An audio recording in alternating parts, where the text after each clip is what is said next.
এই সাইড দিয়ে এই দিচ্ছি, এটা প্রাইভেটে, ভিতরে তো এসে নাই, তো দেখাচ্ছি।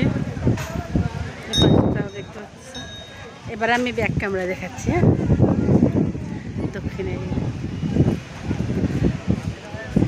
প্রচণ্ড হাওয়া, দারুণ সুন্দর।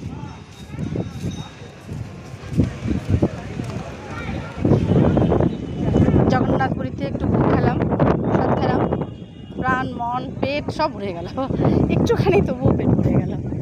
দারুণ কৃপা ভগবানের, সত্যি ভগবান আছে। আর জগন্নাথে আমি দুবার এলাম, আসার উদ্দেশ্য না থাকাও চলে আসি। এই দেখো সুন্দর সুন্দর ফুল, ফুল যেন আমাকে আকর্ষণ করে। এই ফুলগুলো আমাদের ওখানে কতগুলো ঘাসের মতন থাকে না, একরকম ফুল। এটা তো ফুল না, এটা আমাদের সুপারির মতন, গাছের মতন, এখানে নকশা করেছে। এখানে একটু বিশ্রাম করবো, আজকের জন্য এতটুকু।